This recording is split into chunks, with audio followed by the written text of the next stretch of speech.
March 22nd, 2013, Bill Battle becomes the athletic director at the University of Alabama. His journey the last 4 years has been well known. A couple years ago, diagnosed with multiple myeloma. It's a cancer of the blood and the bone marrow.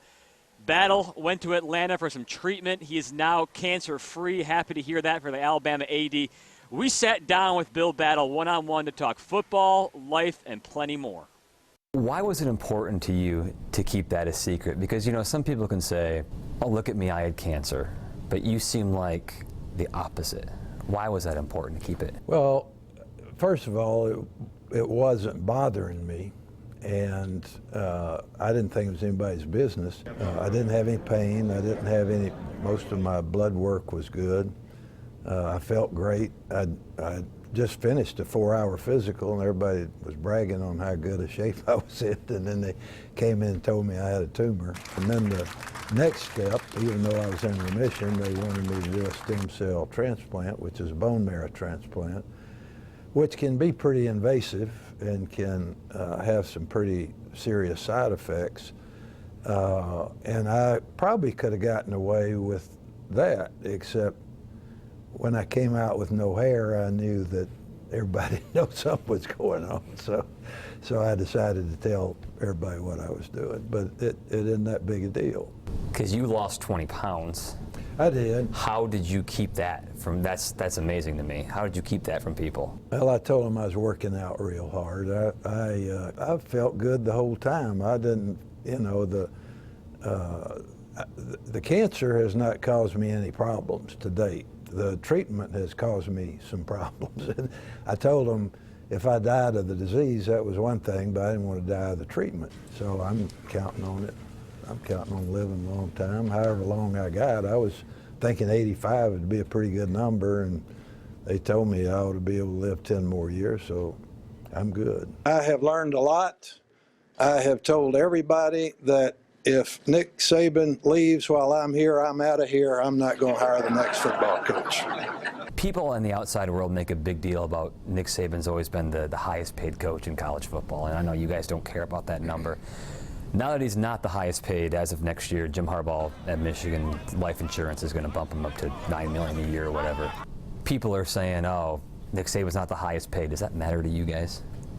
I want Nick Saban to be happy, and I want Terry Saban to be happy, and I want to do whatever it takes to make him happy, because he works hard and will recruit volleyball players, tennis players, and every other player. So I just want to keep him happy. A couple of projects that people have been hearing rumors about.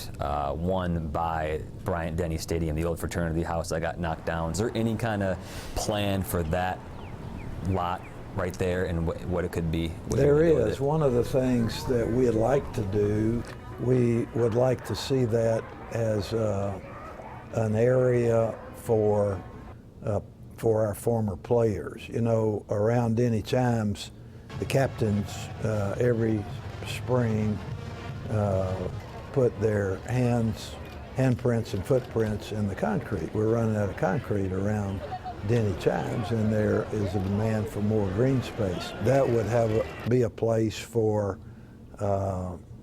many more captains left to come and allow for more green space around Denny Chimes. There's also been a mention of doing some bronze statues for our Heisman Trophy winners. But again, having that as a former a place where former players are honored, and we think that would be an attraction that people would want to come take their pictures around that, just like they do the statues of Coach Bryant and Coach Saban. I've heard you say in the past that you never wanted to be an athletic director. It just kind of fell into your lap. But every athletic director has some type of legacy. What do you want yours to be at Alabama? Coming into this, you know, somewhat unexpected, what do you want yours to be? Well, I think I'd like two things. One, I'd like for the student athletes that have been here under my tenure to know that they're the most important thing to me. This is why I'm here, and this is why this department is in existence. And then the other thing, I guess, is that what I'd like to be remembered is that He did the best he could do with what he had, and that every decision that he made was in the best long-term interest of the university. You're in the fourth and final year of a contract. What's the conversation going to be like with President Bell? Do you want to stick around? What do you want to do? We decided that we'd talk about that after the season, and we'll evaluate where we are. I'll evaluate where I am. Health-wise, I think health won't be an issue, and but we'll just have a conversation, see what he wants to do, and see what I want to do, and I'll think about it then. Right now, I'm thinking about Auburn. He's focused on Auburn because that's all he's ever known. His 4 years at Alabama, Bill Battle's teams as a player never gave up a single point to the Auburn Tigers.